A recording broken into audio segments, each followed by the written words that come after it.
How do we ensure that our law firm has the cash we need when we need it? This question lies at the heart of financial management for any business. It goes beyond simply looking at profit or what amount we have in the bank at any one moment. Effective cash management deals with understanding how money flows through your law firm. Today, we're going to talk about the statement of cash flows, and we're going to introduce the cash flow forecast, which could have an enormous impact on your firm, your finances, and your peace of mind. Welcome to Capital Counsel, a weekly show designed to help law firm owners transform the way they view and manage their firm by teaching them how to develop a CFO mindset. Hi, Brian Weirson here. Today, let's start with a little joke. There's this attorney who's working late one night to try to meet a deadline on $1 million deal. As she watches the clock tick the seconds down towards her deadline, she cries out in frustration to God, "God, what does time even mean to you?" Amazingly, God replies. He says, "Child, to me, 1 second is like 1,000,000 years, and 1,000,000 years like 1 second." Thinking for a second, the attorney questions again, "God, how much is $1 million to you?" God replies, "Child, to me, $1 million is like 1 penny." The attorney thinks a little more and then says, "Hey God, can I have one of your pennies?" And God replies, "Sure, just a second." Today is all about cash. This is the last in a 4-part mini-series about accounting and financial statements for your firm. We started out by looking at the basis of your accounting, which is the chart of accounts. Then we are taking a look at the 3 financial statements. Now, I want you to think of those all in terms of cash. So in that next episode, we talked about the income statement, which has to do with our income, how much cash we're able to bring in over a period of time. Then the balance sheet, which as it relates to cash, will tell us how much cash we have at any one point. And now today, we talk about cash flow, how money moves through our firm. That's where our corny little joke comes to play. It's important to bring in money. It's important to have money, but the most important thing is that we have cash when we need it. I'd love to have $1 million, but we need it right now, not in 1,000,000 years. So the statement of cash flow is one of the 3 main financial statements that you'll see in any kind of corporate filing for a publicly traded company. And often when a bank requests financial statements from a smaller business, they might also request all 3, an income statement or profit and loss, a balance sheet, and a statement of cash flows. Now, I do not believe that the statement of cash flows is going to be a very valuable statement for you to review. It's good to know what it is, which is why we're going over it, but I think what I introduce after that is going to be more important to you. But good to know what a statement of cash flow is. The statement of cash flows, just like the income statement of profit and loss, looks at a period of time. And the goal is to say what happened to our cash during this period, during the last month, quarter, year, whatever period that has to be. It's different from the income statement, which doesn't necessarily deal with cash in our hand because income and expenses could have a different timing than cash. The cash flow statement talks about what actually came into my hands and what went out and in what main area. So the statement of cash flow has 3 main sections. It has the operating section, which deals with all of the cash movement that is part of your firm's operations. So your income for services, however that may come in, that would be part of the operating section, as would all of the expenses that you incur for payroll, office expenses, subscription, software, whatever the case may be that has to do with your operations. That's the operating section. The next section is the investing section, and that has to do with all of the things that you would invest in as a firm. That could be anything from marketable securities, or it could be real estate, or in the case of your firm, most likely you're going to have things in that section that would be like office furniture, office equipment, things like that, those kinds of purchases. The final section of the statement of cash flows is the financing section. This is where any debt would be. The incurring of debt, the repayment of debt would all go to the financing section. There's also some things in here that would be involved with equity, although if you're a privately held small law firm, that's probably never going to affect you at all. But we have the statement of cash flows. We're looking back at a period of time and saying, how did our money move? Did we spend money on operations, on investing, on financing? How did it come in? How much did we gain? We start with a beginning balance of cash.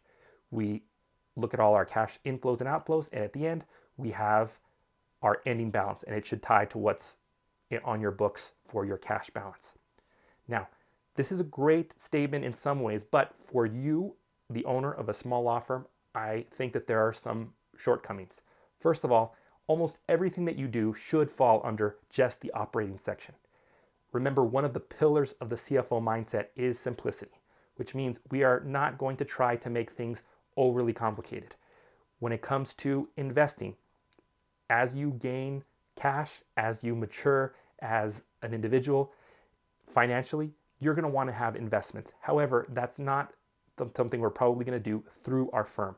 It's not likely that our firm is going to hold assets, or that it's going to have securities, or that you're going to make major asset purchases. Remember, we are service firms. As law firms, as accounting firms, we are services, which means we don't have to make major asset purchases in order to do our business. So that investing section is going to be very, very light. The financing section should be even lighter. That's the other beauty of being a service business. It's that we don't have to take on a bunch of debt in order to make money. We don't have to make huge purchases of raw materials or equipment. So probably if you have a financing section at all, it's going to include the COVID loan that you got in 2020 or 2021 and the repayment of that, and that's pretty much it. Maybe you'll have a revolving line of credit down the line, and that would appear in that section, but not a ton of activity. You can imagine for a large corporation, seeing a statement of cash flows is very helpful because you have so many activities going on in a month that it's good to see a snapshot or a period of time on that statement that tells you, here's how much we spent on this concept versus this other concept. Now, in the case of your small law firm, you probably can have a good handle on that without seeing a statement like this.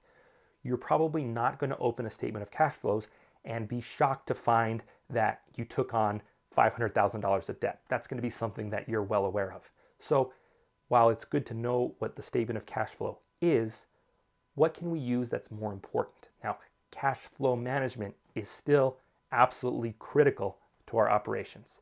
And of course, the reasons are obvious.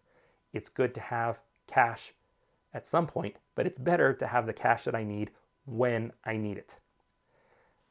What I propose instead is something that's called a cash flow forecast.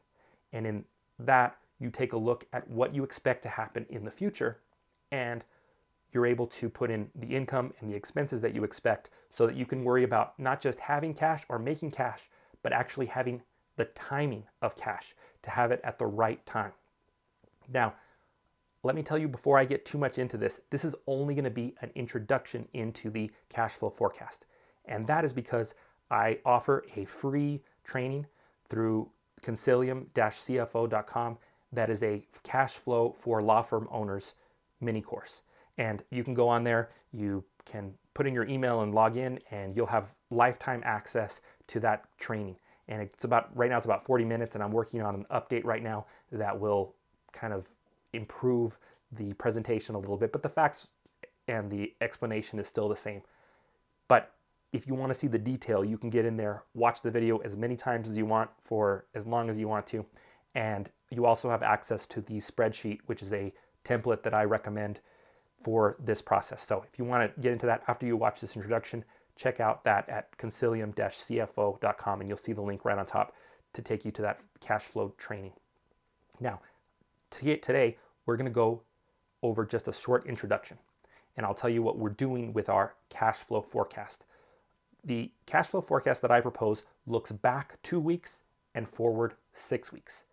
Now, a cash flow forecast can be any amount of time and over any period, meaning it can be a weekly forecast that looks forward 6 weeks, as mine does. It could be a monthly forecast that looks forward 3 years. It could be an annual forecast that looks forward 5, 10, 15 years. Those are all valuable. But I think for the case of managing day to day, what we need in our firm is to look week by week for the next 6 weeks. So let's think about what that looks like. First thing, we start by looking 2 weeks back, and that's to give ourselves kind of a sanity check to see how we've done. As we progress each week and do that forecast, we can check to see how we did over the last 2 weeks compared to what we expected. That allows us to make sure that we're staying on track with our income and our expenses and what we expect. So 2 weeks back, then we get into the meat of our forecast, which starts with today's cash balance. We start with today's balance in the bank, and then we say, okay, on a weekly basis, what do I expect over the next 6 weeks? 6 weeks is important in my mind because that allows us to capture pretty much all of the regular expenses that could come up. All of our monthly rent payments or our monthly software subscriptions, those should fall at some point. We'll also get to see a few different runs of our payroll, regardless of how we break that up in terms of timing. So we have 6 weeks that we're looking forward, and we're doing it weekly because a day-by-day cash breakdown is probably problematic because we can't know exactly when a check is going to come in, for example. A week gives us a little more leeway. So 2 weeks of actual going backwards, then starting with the balance today. Let's say it's Monday morning, which is the time that I recommend you do this. What is our balance to start the week? Now, what do we have coming in this week? We have this in the income section. We have a contingency fee that we're going to get, or we have consultation fees that are kind of come in, and we list what we expect those to be.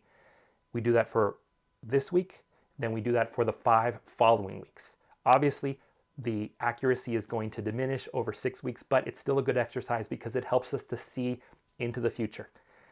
We do the same thing with expenses. What are we going to have to pay this week? What is coming due? What do we have to write checks for? What is going to be automatically drawn? And then we worry about what's going to happen over the following 5 weeks, just the same. Now, very, very important here. We have to be very conservative when we prepare this forecast. In terms of accounting, what do we mean by conservative? If we're thinking about income, we are going to underestimate everything that we expect coming in 2 ways. First, we're going to underestimate the amount if we're not sure what it is. If we expect 10 consultations to come in, maybe I put 8 down because I don't want to overestimate that and give myself an incorrect picture. If we don't know the timing, if it may come in this week or next week, I'm going to put that income next week. So I want to be conservative. I want to show on the income side less money than I could make and probably a later timing so I can give myself some room to work with.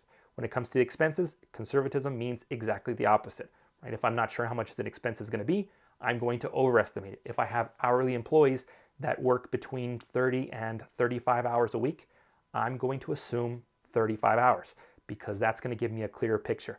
Less income, more expenses, that tells me, okay, I got to get it going in week 2 or else I'm not going to make the payments that I need to do. So we are conservative and we have a clear picture of what's going on. So we have that cash balance and it rolls forward. You're going to have your beginning balance at the top. You're going to have this week's income minus this week's expenses, and then you're going to have an expected cash balance at the end there. That ending balance becomes your beginning balance for the following week, and so on and so forth. Each week you do this, you reassess everything. You say, okay, this is what I expected to come in this week when I worked on this last week. Now I have a little more clarity. Some of that money already came in. Maybe some of it from last week that I was expecting got delayed. You make adjustments. That's how we do it for 6 weeks going forward. Now, timing is the very big key here. We want to make sure that we have enough money. Now, the question you might ask is, I'm okay on cash. Why do I need to worry about a cash flow forecast if I'm comfortable all the time? The big benefit of a cash flow forecast for businesses that are doing really well is that you can confidently know when to pull money out. As the owner of your law firm, the money that you make in the firm belongs to you. There are countless examples that I could give you of clients that I've worked with whose businesses were doing great, but they were just scraping by personally because they were just reinvesting everything in the business out of the fear that they would run out of cash. Doing a cash flow forecast that's accurate will tell you when you can pull money out and how much you can pull money out. We do this, we run this firm, we take on the stress of being business owners to make money for ourselves individually, among other goals, but that's certainly one of the big ones. We want to make sure that we have access to the money that belongs to us. We want to know that we're not robbing our business to pay things at home that we don't need. It gives us a good balance of knowing exactly what we need to leave in the firm and for how long. So now we've gone through all of the basics of accounting and financial reporting for your firm. If you have set things up correctly, you have a great chart of accounts that is simple and it's clear. You know how to review your income statement or your profit and loss. On the balance sheet, you have a good idea of where you stand each month. You know how to review that. You know how the balance sheet can make sure that your accounting is being done correctly. You know how to use that tool. And now you understand how to check cash flow, how to make your plan for the cash flow going forward, and to know when you need to make more money, when you're in good shape and you can take a vacation, when you can pull money out for yourself. This gives you the clarity to manage your firm successfully. Now that we're done with this series, we're going to jump back into some other topics. But if you haven't watched those others, please go back and look at them. And as always, I'll point you back to our earlier videos that talk about really the philosophy behind all this, the idea of the CFO mindset. And the CFO mindset, to remind you, is the idea that you don't have a CFO, a chief financial officer, separate from you that is managing the finances of the firm. So what does that mean? You are the person responsible. So the point of Consilium CFO, the point of Capital Counsel as a show is to help you learn over time how to think like a CFO.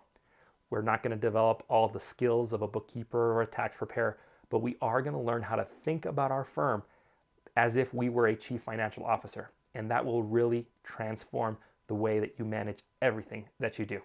We'll see you next time. Thank you for joining me on Capital Counsel. If you have questions, concerns, suggestions, drop them in the comment section. For free resources like my cash flow projection for law firms mini course, and for more info on designing your ideal law firm, check out consilium-cfo.com.